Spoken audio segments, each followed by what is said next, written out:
सरमाळिया दादाने गणपति महाराज की, हनुमान जी महाराज की, सर्वे शक्ति मात की, चामुंडा मात की, मोमे मात की, खोड़ियार मात की, गिन्नारी महाराज की, गुरुदत्त भगवान की, दारेश्वर महादेव, हर हर महादेव।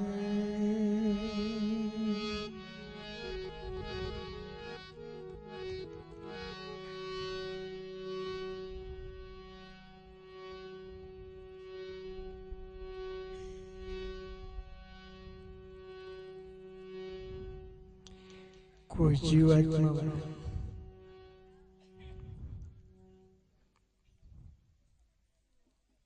5 પૈસાનું પરમારથ કર્યું, એ મળે છે, ઉપાધિ નહીં કરતા અને નહીં મળે.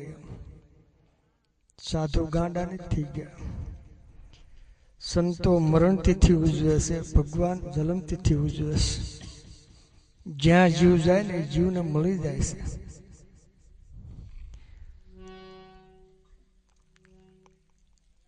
ત્રણ કલાકનો એક પોર થાય.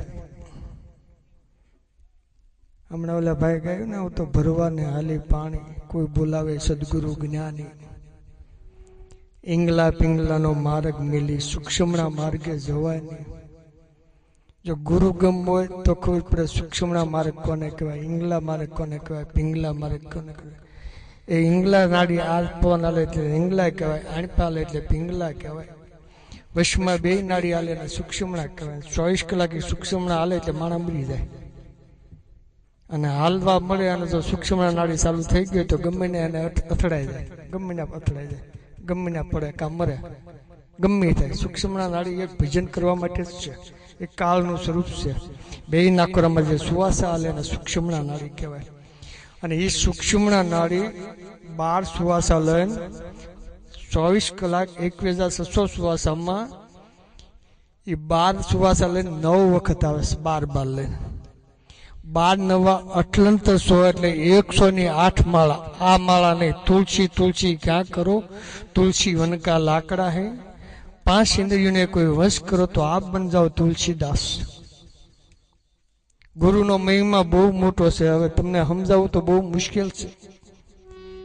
પછી ગુરુનો અર્થ કીધું ને, હમણાં કીધું ને, સુન શિખર પર મારા સદગુરુ બેઠા ને અનહદ વાજા વાગે, સાધક સમરણ કરે તો અનુભવ થાય, તો 184 ફેરા મટે. ગુરુ કર્યા પણ આ તો ગુરુ એક હાડ માસનો કોથળો છે, આની માથે બહુ વિશ્વાસ નહીં કરતા. તમને કીધું છે કેમ કે આ તો એક સાંભળાનો ભરેલો દેહ છે, પણ એની અંદર બોલનારો છે, તમારી અંદર સાંભળનારો છે, એ સદગુરુ છે. આદિ અનાદિ સદગુરુ છે. એ સદગુરુ નાભી કમળની અંદર જ્યારે વસન આપે છે ને, વસન, ત્યારે નાભી કમળમાંથી વસન આપે એટલે એના કાનના ઓર દોર દોરડામાં વયો જાય. અને એ દોરડામાં જો અંદર વયો જાય ને, જો ઘોસડી મારીને સૂન શિખરમાંથી જો સુરતા લાગી જાય ને, તો તમે 8 પોર આનંદ કરો. અત્યારે બેઠા છો ને, હું બોલું છું, તમે સાંભળો છો, પણ કમસે કમ કાંઈ નહીં ને તો વિચારોથી વિશ્વનાથ વળી જાય છે. તો તમે 3 કલાક બેહો ને, મનમાં ખાલી જો તમારે એ આત્માનું કલ્યાણ કરવું હોય, તમારું જો કલ્યાણ કરવું હોય, અમારે તો 3 કલાકના 1 કલાકના 950 સુવાસા થાય એટલે 3000 સુવાસા ઓટોમેટિક અમે તો ભગવાનના ઘરમાં નાખી દઈશું. પણ તમારે જો 3 કલાકના સુવાસા જો તમારા ઘરમાં નાખવા ને, તો જેને જે માતાજી માથે જો ભાવ હોય તો માતાજી, ભગવાન માથે ભાવ હોય તો ભગવાન માથે, ભોળાનાથ માથે ભાવ હોય તો ભોળાનાથ માથે. જ્યાં સુધી ભજનમાં બેહો ને ત્યાં સુધી ઓમ નમઃ શિવાય, ઓમ નમઃ શિવાય, જીભેથી નહીં, વિચારોથી. વિચાર સ્મરણ ऐसा चाहिए जैसे लागे सोट, मन ईश्वर में लीन रहे, नहीं हिले जीभ के होठ. હું એવો પાપી નથી તમને ખોટા હેરાન કરું, ખોટા આવા માર્ગે સડાવું, ખોટા મારા ગુરુએ મને સડાવ્યો એટલે હું તમને સડાવું છું. અને મારી વસ્તુ નથી, મને મારા ગુરુએ આપ્યું, જન્મ મારા મા બાપે આપ્યો, અને આ સૃષ્ટિનો રચનાર છે, એની મારી કાયા ઘડીશ. એમ તમારી પણ બધાની કાયા ઘડીશ. આવ્યો પણ જાણ્યો નહીં મનુષ્ય દેહનો મરમ, શેર અન્નને કારણે કોટી બાંધ્યા કરમ, ખાલી 2 રોટલી જોઈશી, 2 ફૂટ બેહવા જોઈશી અને 6 ફૂટ હુવા જોઈશી આપણે. છતાં આપણા ઘરમાં શાંતિ નથી લેવા દેતું. કોણ છે શાંતિ લેવાતું? આપણા ઘરમાં દારૂડિયો બને, જુગારીઓ બને, કંકાસ કરે, રેઢિયાર બને, ધંધામાં બગડાટી બોલાવે, ધંધો રાગે. કોણ આપણા ઘરમાં એવું કરી ગયું? પોતાના ઘરની ખબર નથી અને બીજાના ઘરની ક્યાં ખોળ લેવી. હજી હું ખુદ મારું હું ગોતું છું. હું તમને હું વાત કરી દઉં અને જેટલા મને અનુભવ થશે એટલી વાતો કરું છું. ખુદને નહીં ઓળખો તો તમે બીજાને ક્યારે ઓળખવા જશો?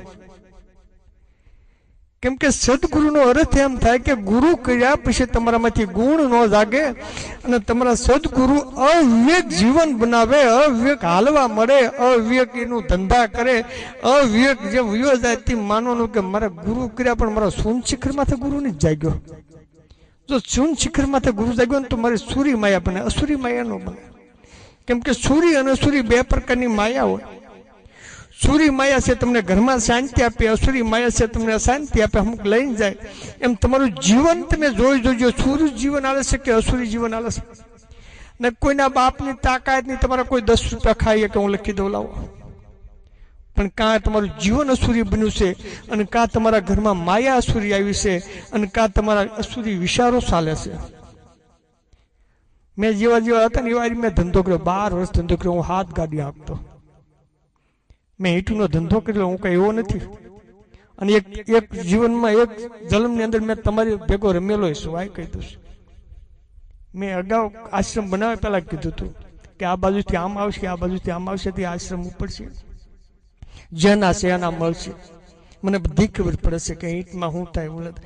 પણ મેં 3જો ભાગ ભગવાનને આપ્યો હતો. મેં એક શર્માદાનું મંદિર હતું, હું રોજની 100-7 ગાડી આવતો. એમાં 300 રૂપિયા એક ગાડી હું કમિશન ખાતો. એ વખતે 7 તેરી 21, 700 ઘરે મૂકવાના, 700 મારે આનંદ કરવાનો અને 700 દાદાના ધામમાં આનંદ કરાવતો. એટલે હજી ભગવાન પાસે માગો કે ભૂલીશમાં ભૂલવા દેશની, મારું મન ભલે ધંધે લાગે, સંતોના શરણે અને ગુરુના વસને મારા ઠાકર કાયમ રાખીએ. કદાચ મને માયામાં ઓળગોળતો પણ તારી સુરતા બાદ ન મૂકતો. અને જો ગુરુ કર્યા હોય તમારી શૂન્ય શિખર માથે ગુરુ ન જાગે તો માનો હજી મેં એના અધિકારી નથી બન્યા. એક શૂન્ય શિખર માથે ગુરુજી બેઠા એ હાસા છે. અને તમારી જે કાયા ફેરે ને અજર અમર છે અને પાણી પલાળી શકતો નથી, અગ્નિ બાળી શકતો નથી, એ જલમ નથી, મરણ તો નથી. અહીંથી લઈને બીજે લઈને બીજે તમે એમ નહીં માનતા કે આપણે ફાવી ગયા. જ્યાં સુધી આંખી ઉગાડી છે ને ત્યાં સુધી તમારે વ્યવહારે રાખવો પડશે, તમારે ઘરમાં ધ્યાને દેવું પડશે, તમારે માયાએ કમાવવી પડશે.